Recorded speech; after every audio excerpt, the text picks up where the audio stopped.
Hello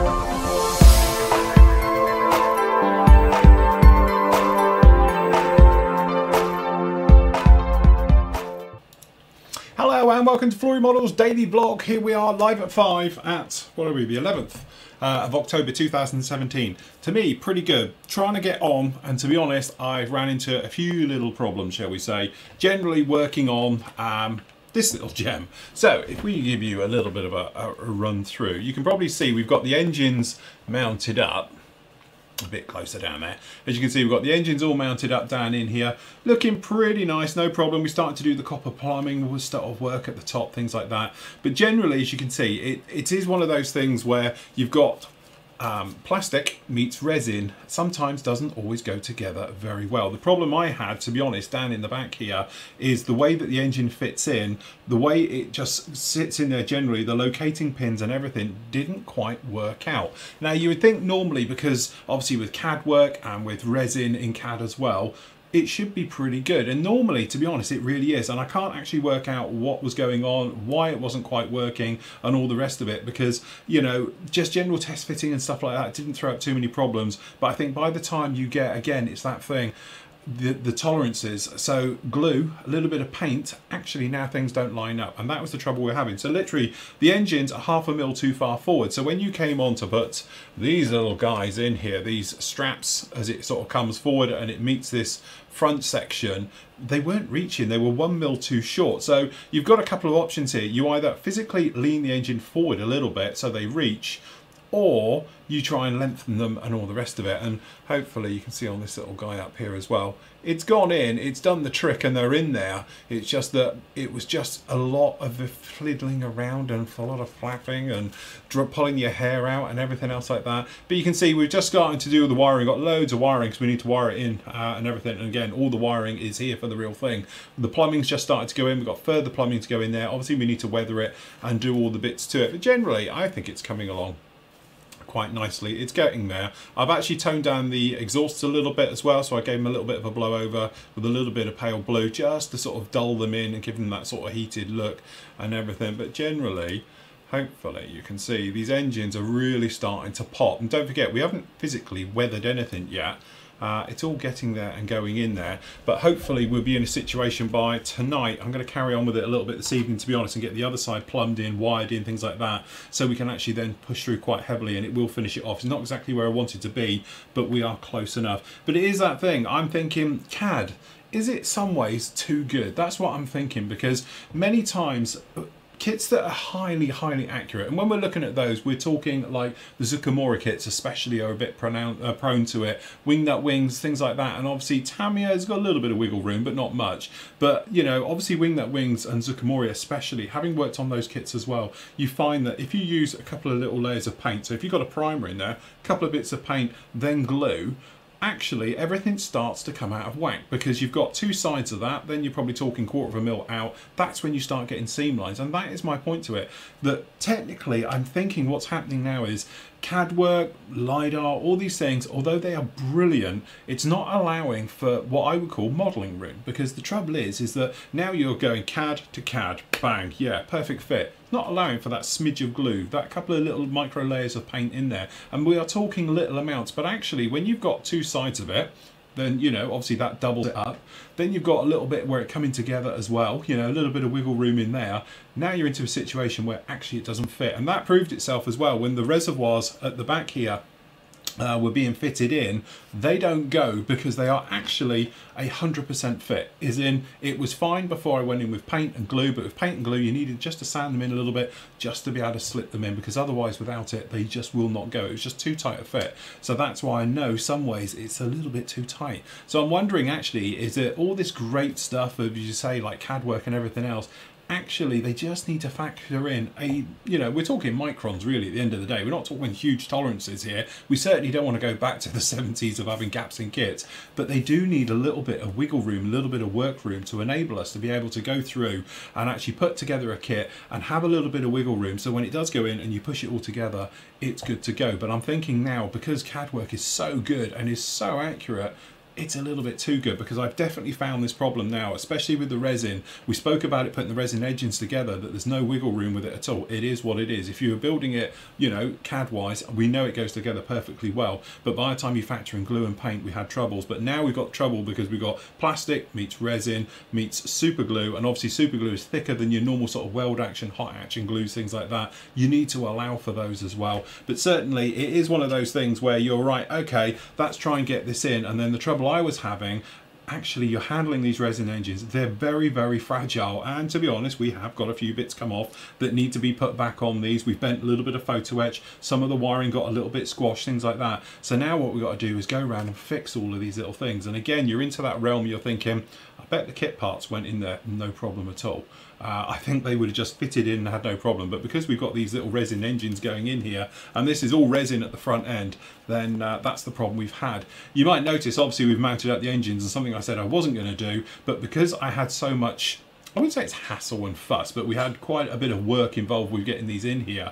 I decided that, look, if we're going to break them, we might as well just do them in situ. We'll get them put on, and then we can get them covered up. Even if we don't use these to put, you know, to cover it all up, that we actually just mask them off to protect them during painting and things like that, and we'll make our way through. As for painting, thank you for all the very kind feedback on which ways I should do it. I'm not sure about burning off the paintwork and trying to do that type of effect, because one, I've never done anything like that before in my life. Secondly, looking at some of the photos that you guys have sent me of that happening, there was a case with, say, that JU88. I found another reference as well with a V1 with a doodle bug blew up in one of its faces and things like that, and it scorched off the aircraft. Because it's black and white photos, it's really hard to know really what's going on in there. And again, it's one of those things where I think I'll be setting myself up to fail, so I'm going to stick with the way I know best. So what I'm planning on doing with this one, again, is doing that thing of saying we're going to weather it down, we're going to have it look used but certainly not abused, and I think I'm going to stick with my guns with this one. And so we spent a lot of time on this particular kit. I don't really want to screw it up at the end, if that makes sense. Anyway, it's been a lot of fun. We're getting there. Hopefully the next part will be up with you tomorrow, and that will really bring you bang up to date. What we need to do now, to be honest, is do all the radio equipment and things like that that fits at the top here, and then that literally sandwiches and it comes in and just plonks down into it, and then as you'll notice, it suddenly goes from being it's all in bits to actually it's almost done. There isn't a ton of parts with it. We've still got to do the gun, obviously, for the big 20mm or whatever they are underneath, the big cannons underneath it. We've got to do those, and that bay, we're going to get those done. Again, a couple of you have come up with some great information for me that apparently it doesn't drop down, it only hangs down a little bit for clearance to get the guns out. The system doesn't fall out at the bottom, so you can't have it totally out. So we are going to put it up in there. I think we're going to have to display this on a mirror to be able to see it. Or again, that's another classic example. You spent quite a lot of money on a bit of resin, you've done all that work, and then no one's going to see it. So I'm thinking maybe a little mirror underneath just to show all the bomb bays, the fuel tanks. You might notice the fuel tanks have been weathered in now and deckled up, things like that. So those are ready to go as well. So again, we're working our way through quite nicely. I want to get this engine system all done. I want to get it together so then we can get on with the F-16. So what I'm probably going to do is spend half a day or all day tomorrow working on this as well, just to get me up to speed if we're not there yet, purely because I want to get this one pushed along nicely. As I say, Telford is now literally a month away, so we really need to get our wiggle on with this one and push through quite quickly as we can. Anyway, so that was today. Secondly, thank you very much for all the kind feedback on the review for the MRP acrylic range of paints. As I say, some of you came up with some really good ideas and various things, and it seemed to be where I was a little bit worried about overkill with it. I've looked at the statistics. It looks like probably 90% if you watched it all, which is, you know, fair play, it is an hour long. I edited it from 4 hours into 1 hour, so you're lucky.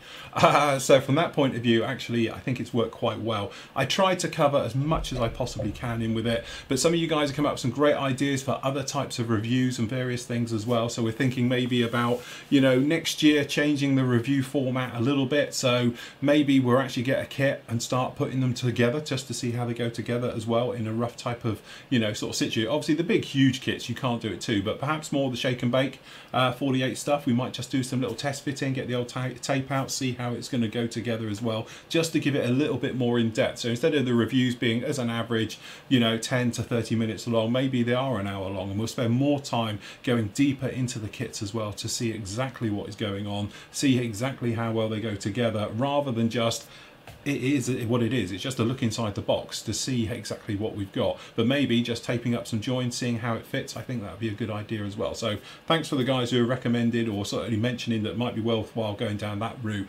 So instead of reviews just being a quick look, it's a proper review, and sort of taking it to that next level, as was mentioned in your comments, which I think is actually quite a good thing as well. But again, let me know what you think. Post them up in the Today section on Today, and I'll have a read of those and go through those tomorrow and see what you guys think of it as well. If you want to see that type of thing, if you think, no, don't waste your time, you might as well build it, then fair enough, and do it literally like that. Anyway, up with you today is this particular kit. Now, I haven't heard of Mika. I'm going to say Mika because I don't know how you pronounce it. Mia. Again, something really odd. Haven't really seen it before. But again, it's one of those things where I think it's great to showcase sort of resin. It's not resin, sorry. You know, short run kits and things like that. So, you know, this is one of those short run kits, which means it doesn't have locating pins. It's not super detailed. The clear parts are going to be a little bit iffy, but it's got probably one of the most detailed engines I've seen, and something you'll never see because the engine is buried in the middle of that. Well, actually, the engine's at the front here, weirdly, and the exhaust is down the back here. Okay, so it's one of those sort of different aircrafts. But if you are interested in this type of thing, especially earlier jets, this is the actual 1/48 scale Yak 23 Flory. So again, you know, just something a little bit different. It's nice to show, you know, the sort of oddball stuff as well as, you know, the more sort of mainstream and things like that. Anyway, let's have a look at your questions, see what you guys have all been saying. Let me just cue myself up in here. I was desperately, that's why we're a minute late, trying to see exactly where we were from where we finished it. So I think we've got it now anyway. Right, there we go. So first up, Steve says, afternoon Phil, no problems with your MRP review, thank you very much. If you're going to do it, you might as well go the whole hog. Well, we certainly did on that one. Can you help? Sorry, I can't help but notice your fancy new Mac valve. Who makes it? Is it improvement over the standard ones? Quick idea for the vacant AFV SIG. How about not the big three? Anything goes except it can't be from the US, UK or Russia. Markings. That's a clever twist on that. I like that. Cheers anyway for the great site. See you at Telford. Staying on site this year, so no driving and more beer. That's what it's all about. It's more of a social event than anything else. Right, okay, so let me just wiggle this around here a little bit. We'll show you what we're talking about. This is what we're talking about. It's called an oh god, here we go. It's a fine, is it an FCU? Fine control unit. Basically, this thing is a twist that fits on here. It is available on other airbrushes. It basically goes from 10%, as in it doesn't turn the air off totally, but it goes from 10% to pure open. It is a lot more fine control, and it's quite stiff, to be honest, to turn it, so you can't knock it by accident, but that's actually what it does. I don't know if you'll be able to hear it. Have you got any paint in it? No, that's all right. Okay, but if we just pop this in here. So actually what you've got is down in here, you can see both of them. This is your standard Mac valve. So from that point of view, if you want it all the way off, sorry, wrong way, you just close it off and obviously you push it and you get nothing. Now if I hold down the actual air, okay, and then we turn this, you can hear it goes. But if you notice down on here, and you can actually see the dial, if you notice, it goes from nothing there to full in around about, I would say, a third of a turn. So that's great, but it's not exactly fine control, okay? So you've pretty much got all or nothing within at least half a turn, but really, I think theory down in there, if you can see it, that's pretty much flat out. I think you maybe get a little bit more, but there's nothing, if you go any more than that, it's not any more air, okay? So the other drawback to it is when you hold it, my palm of my hand knocks it. So I might be here and I'm spraying away and it's nice and controlled, and then my palm of my hand runs down this thing and it knocks the actual, see, it never does it when you want it to, but it does do it when I'm airbrushing, and it knocks it, okay? So from that point of view, it's a little bit of a pain, all right? This thing up here, if I just turn it off, sorry, if we go like this, that's in the 10% mode, okay? So you can probably hear it like that, and then if you notice, as we turn this, trying to keep the trigger down, you can hear this goes quite a long way all the way up. Okay, so that's pretty much flat out, and then back to 10%. Now we have done a full little walkthrough of this, and I've used it in anger now for the last few months and everything else, and to be honest, this is one of those gadgets where if you're doing it for, sorry, I want to go like that. If you're using it for things like acrylics and stuff that need a little bit of weight, shall we say, and you're just doing normal painting, it's complete overkill. You don't need it. A normal Mac valve's easier to control and all the rest of it. But if you're going to be doing finite mottling, if you're using lacquers and you want to go tiny little details and have really good control, it's lovely. And I must admit, I do use it. I do change it slightly on the fly, mainly for using lacquers or extremely thin paint and things like that, just because I think without it, this other one down here tends to be a little bit all or nothing. It is what it is. It's a fine control. So if you want a little bit more control than you get in a standard Mac valve, you can do that. Is it worth the 30 odd quid? I don't know. The thing is, I said about it at the time when we did the actual review on it, was that it's now stuck on this airbrush. It's not interchangeable. The great thing about a Mac valve is on the end of this. So now I can grab any of my other airbrushes, okay, and away we go, and I have a Mac valve on it and we're good to go. That's the whole point. This thing, unfortunately, we can't do that because it is integrated into the stem. The only nice thing with that is, again, I've got the Mac valve on it, I've got the other hose behind. It stops it being a long lump underneath and things like that. It is a nice piece of kit. I think it's about 36 quid a pop though. And then if you wanted to, I've got 5 Hardin Steenbeck airbrushes. There you go, 150 quid just to do that type of thing with it. So from that point of view, it's a lot of money for that type of thing. You can unscrew the entire section and drop it off if you wanted to, but now that is actually part of the air stem. You're replacing the air stem with this. That's actually what it does. Okay, so from that point of view, it's a little bit overkill, I think, for normal day to day. That's why I certainly wouldn't go out now and buy a load of them. I wouldn't suddenly think, right, we're going to spend 130 quid and we're going to go and do the entire series of my actual airbrushes, because all honesty, I don't think it is worth it from that point of view. This particular airbrush, to be honest, is the one I use for using all my lacquers and all my fine detail work as well. So it's on that particular one. That pretty much does it. To be honest, I always said that this airbrush should come with it. Because this is the flagship of actually the Hardin Steenbeck range, you would think it would have it on it. You can buy the Evolution, which is right here somewhere, there it is, this one, with the FPC on it. Okay, so it does come with it. But the actual CR Plus ones, or the CRs, do not come with it, which is weird, the Infinities, that it doesn't actually have it as a standard. You would think being the top one, they'd put all the bells and whistles on it, but they never did. But generally, I think that's no problem at all. What I tend to do is have a nice long trigger pull on this. So I've got a lot of control here, a lot of control at the back, and then obviously the drum at the rear, I have mine really slack, so I've got a nice slack trigger. But again, that's all those things that are nice when you're using actually lacquers and things, because you've got more control over it than perhaps with acrylics, where you just need to flush through a lot more, things like that. With those, because you don't, you can just lock it off and leave it and things. So there we go, that's that one. But it is a very nice piece of kit, I do like it. Okay, so that's it. Sorry, Michael says, really enjoyed your review of the new MRP paints. Was the video too long? Personally, no. If you're going to do a fair, proper test, it'll take as long as it takes. Hopefully, the retake on the Mission Models one will be just as in-depth. P.S. Just received my first order from P&M Models, the Tackham Grant. Great service. Thank you, Mick. Yeah, we'll get going with the Mission Models next Tuesday. I'll do it next Tuesday, and we're going to do exactly the same thing with it. I've read up about it. I have all the crib sheets on how it's supposed to be thinned and painted, and then honestly, we will go right the way through it and use it as in anger, and then obviously we'll go through the thing of testing it how I would like to do it as well. I know we've done a little bit like it, but we'll test it again just to see, and then obviously getting closing thoughts on that one. Okay. Okay. Trevor says, just watch your MRP paint review. Great review, no problem with the length of the review. I'd much rather have a review that takes up for an hour of my life than a quick one which doesn't cover everything. I now feel I can buy this paint and knowing that it will do the job I want to do. I know this is because I've just watched you do it. Absolutely, and that is the thing, you know, I was trying to show everything that you can in these videos. Again, it's just a shame that they're not going to do the entire range, because I would get them all in probably. They are really nice.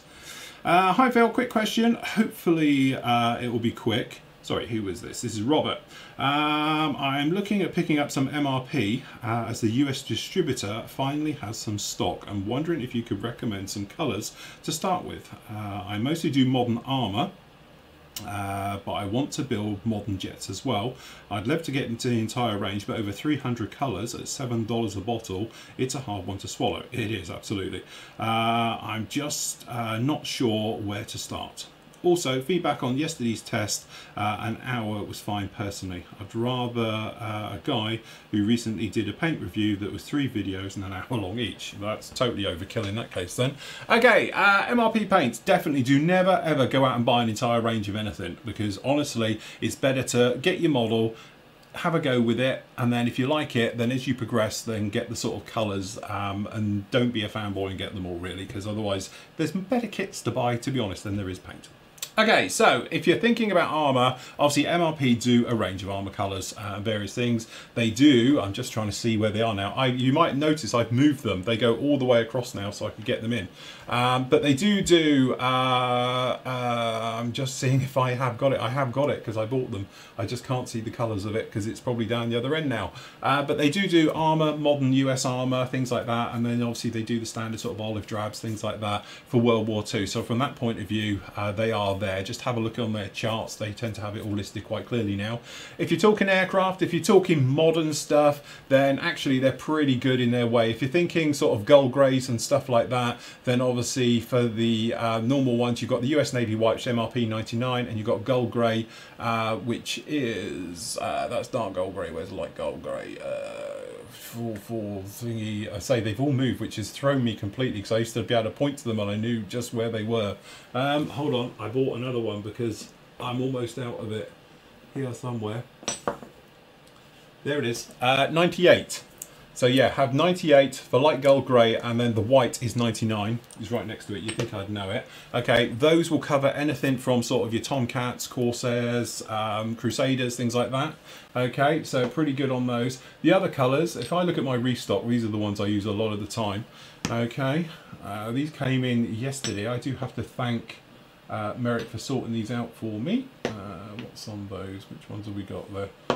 It's just those and those. Okay, so if you're thinking your sort of F-16 colours, that type of thing, and pretty much your US Navy colours, things like that, then 38, which is 36375, that's the underside of F-16s, all the light ghost greys and things like that. And again, because they've moved, it's really thrown me now. Where is it? That's Italian, NATO. Dark Ghost Grey, which is 97, so that's 36320. So you got your Dark Ghost Grey and your Light Ghost Grey. That works pretty well for those two. And then just trying to think, another handy one if you wanted to have it is the US Dark Modern Grey, which is the F-15s and the Raptors colour. It's that type of dark grey colour, which is MRP 95 and 93 with that. So that's the dark and the light from both of those. So that's your modern colours in that one. But again, if you just have a look at a model and then think, look, I'm probably going to build that somewhere along the line, then you can get the colours for that particular one, see how you get on with it. I wouldn't certainly just go in and flood and buy the entire range, because like I've said with all paints, it's a personal choice, it's what works for you. So you might be in a situation where you're thinking, Phil used it and it's fantastic and look at it, but honestly, my big disclaimer on yesterday's paint review was that what works for me might not work for you, so forth and so on. So I would just, you know, get a couple of colours in with the model, give it a whirl. If it's not really happening for you, then perhaps, you know, try something else and make your way through with it. Okay, so John says, just think it's funny that you've watched your old videos and you talk about only wanting to use acrylics for your paints, as they're better for you and your workspace. And how you go on about them. Then MRP paints come along and you say that they're great and far better than acrylics. Well, I think we all know that oil-based paints are far better than water-based stuff when it comes to airbrushing. But we, capital We as well, crikey, use the acrylics because they are non-toxic and we don't have to worry about the smells and toxins. So don't bash the water-based stuff. It's all great stuff. Just need to understand what you're using and how to use it. Good modelling, John. Well, sorry, John, you feel like that, clearly. As I honestly don't understand where you're coming with that one at all, if I'm honest. You know me, I love acrylics. Give me a good acrylic and I'll spray with it. I've been using acrylics for ages. Going back to your old stuff, so you've been a member for a couple of years, so you've probably gone back through everything we've done. Don't forget, when I was doing some of the early videos, I had young kids in the house as well. To be honest, they've now grown up and fled the nest and all the rest of it. So I don't have the children around and stuff like that. And also, I didn't have very expensive, nice air booths either. When I was doing it, I had a window and I used to spray clean out of a window for my early builds. That's why I used to use acrylics, because I didn't have the setup, the equipment, or the knowledge, if I'm honest, about using hot products, especially lacquers, enamel, stuff like that, no problem. That's why I moved away from using enamel paints in the early 90s, because my kids came along and it was a case of, right, you know, I've got to think a bit about them, the environment I was spraying in, and not having an extractor and all the rest of it. To be honest, now I have got an extractor, I don't have to worry about the kids and all the rest of it, then it just enables me to pretty much spray what I like in here, which is quite nice. Also, until MRP paints came along, I was never really happy with enamel paints. I just never really got on with them. They just take too long to dry. That was always my criticism with all enamel paints. And working it from a professional point of view and doing commission work, time is money, as I said before. That's why I liked acrylics. Acrylics I could put down, I could spray a wing, I could grab the wing and then just spray the other wing. And that was like a complete game changer to me. And using things like Guns paints, they became readily available in the early 2000s. And it was great because that was the honeymoon period of acrylics and all the rest of it. But acrylics, I still say, have their limitations. You say yourself they don't work as well. I've never bashing them. I don't bash what anybody sprays. And if you'd listened to me yesterday, you would have heard me say that literally my disclaimer, everybody has their own opinions on what they use and what they don't use and all the rest of it. So from that point of view, I was just trying to give an open, honest feel to it. Just because I have chosen to move away from acrylics doesn't mean I'm bashing acrylics. It just means that I am all happy with my setup, my environment, my needs, that I use the MRP lacquers now over using Vallejo and things like that, really, at the end of the day. But like I said yesterday, if they were to come out with an entire range of acrylics in a mirror of what they've done here, chances are I'd give them a go. I would actually probably run them side by side and do things like that, because again, they sprayed beautifully and they were spraying probably, I have to be honest here, and I did a little bit of work after I did the editing and things last night as well. They were spraying probably on a par, I would say, of 90% of what I can do with the MRPs. And when I would say Guns with self-leveling thinners is probably the next closest thing to it, I would say that those are probably running at 70%, as close to what you can get out of MRP lacquer paints and stuff like that. You know, so they are the closest I've got to a perfect acrylic. But I've always said acrylics are like a unicorn paint, because you want it to spray just like a lacquer, but you don't want the smell and everything else. The other thing, don't forget, you're saying about no toxins, no environments. When you're spraying acrylics, you're still spraying particles into the atmosphere. And as we all know, the damage to the human body is caused by those particles, not necessarily the smell. So really, it doesn't matter what you're spraying, you should be using an extractor, a booth, or a respirator at all times, purely because it's not worth sniffing this stuff or breathing it in for 20, 30, 40, 50 years and killing yourself over a hobby, because at the end of the day, it's supposed to be fun and not kill you at the end of it. So from my point of view as well, that's why I invested, technically that's 700 quid's worth of gear behind me, just to take air out of the room. I do it because I quite like my health at the end of the day. Okay, sorry. Okay, Richie says, thank you for your paint review. When you started sniffing the cups, I thought you was going to take a sip and then spit it out with wine tasting. Do you know what? I was going to do it as a joke, but I thought people don't seem to have my sense of humour as me, but I was going to do that. I was going to have one with a bit of water in it, and then I was going to do it. I was going to spill it, and I was going to spit it. But I just knew I'd get a load of flack from that, because the political police out there would be on, oh, you people think you can drink it, and we're doing it. So I didn't do that particular gag. But I was going to do that. It was going to be my first. So I was going to go along, and so I was talking to the guys before I did the review. I was going to say it's got a full bouquet, and I'm getting oak and various things, and that was going to be the joke, and I was going to have a go on it. But to be honest, that was the thing. I didn't, you know, go down that line purely because of it doing that type of thing. Okay, so Ray says, Hi Phil, thanks for your extensive, exhaustive paint review. It's how it should be. I believe sometimes I was wondering about can't see the labels on the MRP lacquers, but when you look at the images from the suppliers and websites, I can clearly see that they are called acrylic. Okay, from the site, which is, I know that blurb quite well because I've covered this before.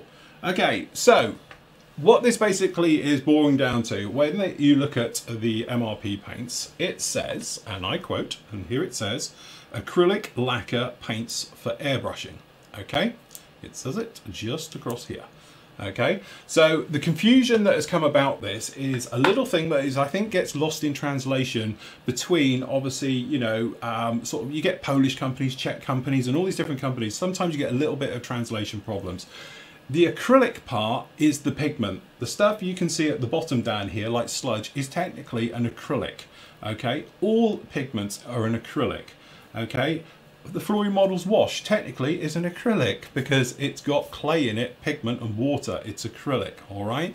So the reason they're saying acrylic with lacquers is because the actual paint itself, part of it, the solid matter, is an acrylic. The carrier, which is what this is, it's suspended in, is actually lacquer. Okay, so that is a lacquer based paint. So they're not lying when they say it's an acrylic, because the pigment is an acrylic, but it just so happens it is suspended into a lacquer based paint. The good example of that obviously is the Tamiya stuff and the gun stuff and all the rest of it. Because if we have a look, if we have a look down on here, you can clearly see a giant flammable. But it says here, acrylic paint, flammable. So how can that be? This is because these are alcohol based. So what that is, it's an acrylic paint, but it just so happens that the actual, the medium, which is the carrier for it, is actually, oh, there we go, sorry, that one. The carrier for it is in what it's mixed in with is actually alcohol based. Okay, so that's why it happens to have a flammable symbol on it and all the rest of it. Okay, so it does get a little bit confusing about it. I call, you often hear me say it with acrylics, it's a synthetic lacquer. Technically, because it's not, sorry, it's a synthetic acrylic. That's because technically it's not a true acrylic. A true acrylic is things like Vallejo. So got one down in here, we've got a bottle of Vallejo here, down all the rest of it, and I'm sure it'll say something like don't swallow it, but it certainly doesn't say anything about it going up in smoke or being able to burn it or anything else like that. Nope, nothing on there at all. It just says aqua glosso, yeah, and all of that. Okay, so from that point of view, this is what I would call a true acrylic.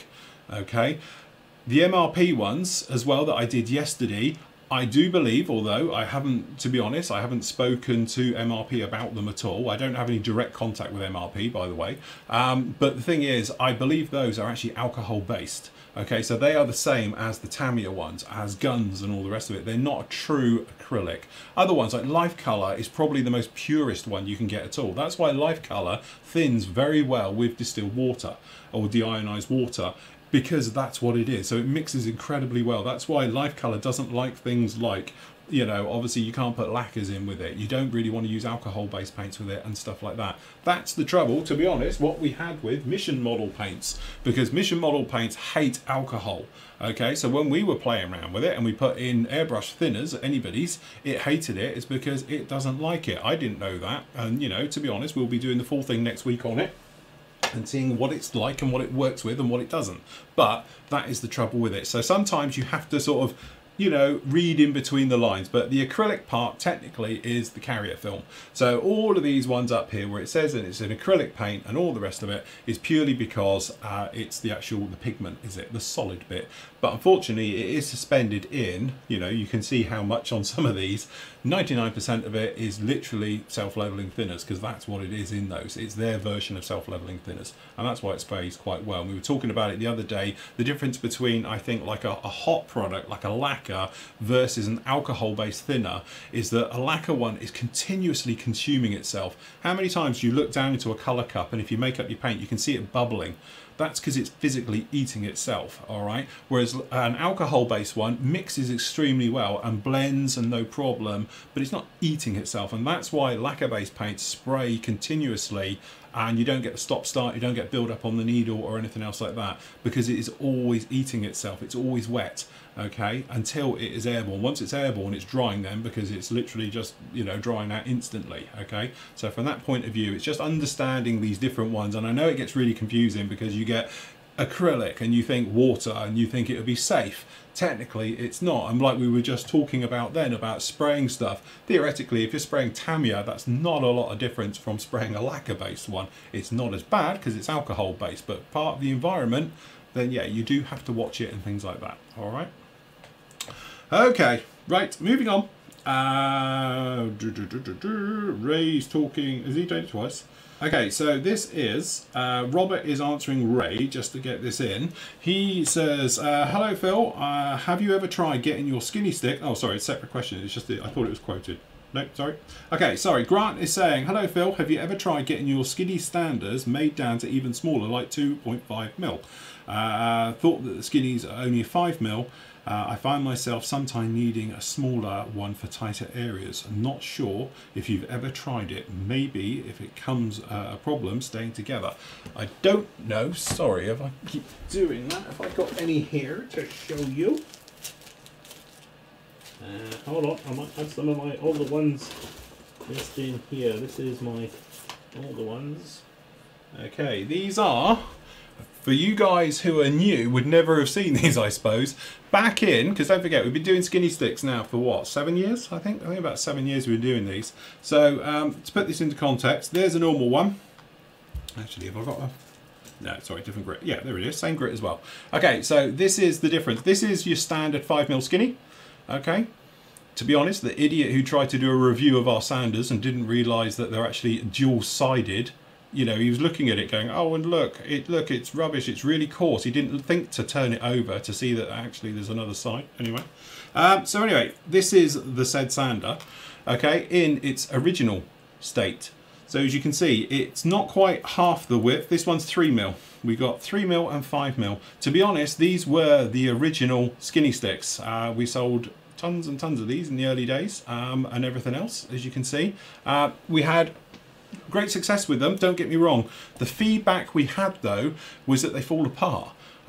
Okay, so again, when we started it in the initial testing, we actually did an even thinner one. We did one at 1.5mm, and during that testing, to be honest, as soon as you use it, it just falls apart. It just can't stick to itself. There's not enough glue, okay? So when the initial batch of these came out, and I think we did an initial run of 10,000 of them, and they went out, the feedback we were getting was they're absolutely fantastic, but they're just peeling apart. They're not lasting very well, which from our distributor's point of view was lovely, because people were going out and buying more and more of them. From my point of view, it really annoyed me. So we sort of went back to the drawing board and we were like, so how thick are we going to be to actually keep it in one piece?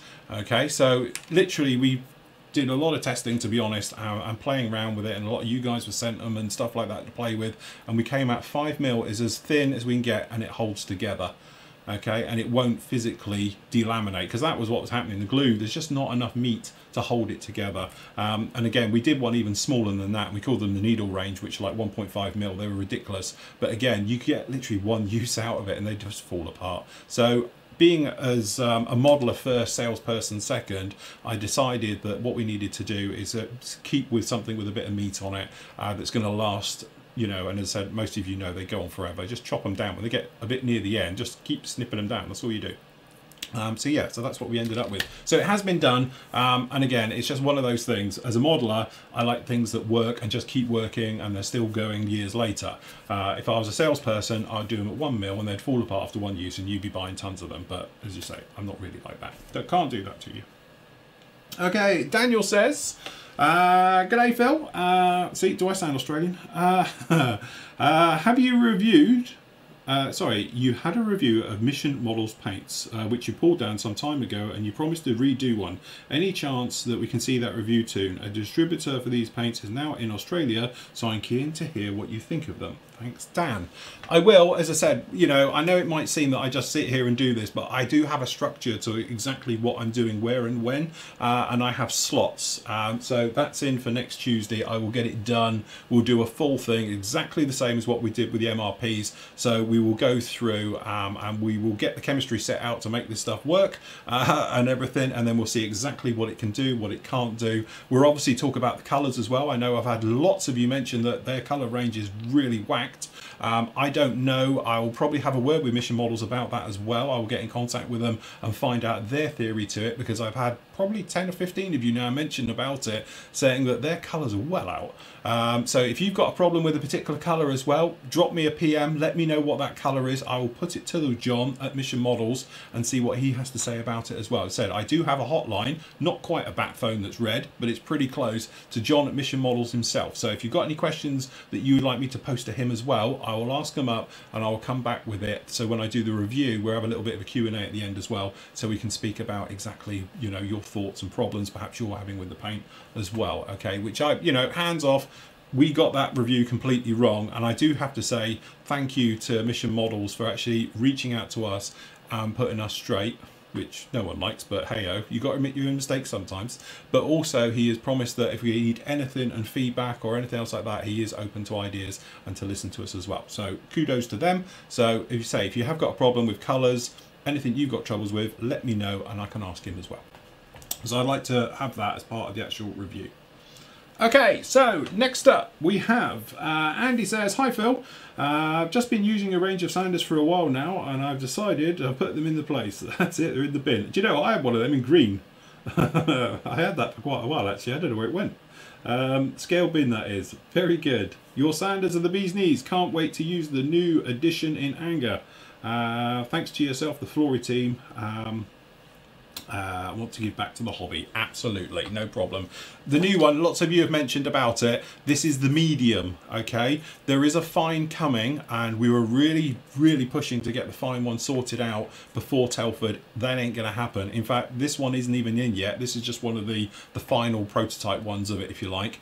We're hoping, but these are the medium. These are going to be available hopefully in the next 2 weeks, and then 4 weeks after that, because it should, if hopefully, be in, but it'll be after Telford, we'll have the fine version of it in as well, okay? But unfortunately, we decided that, you know, obviously because of Telford, we want to have a launch thing for it, but the fine one will be out of it as well. So what you're really going to get is the fine version on the top as a normal sanding stick with the sponge underneath. This sponge underneath, don't forget, is tougher than the blue one, but what we're going to have, to be honest, we have prototypes here.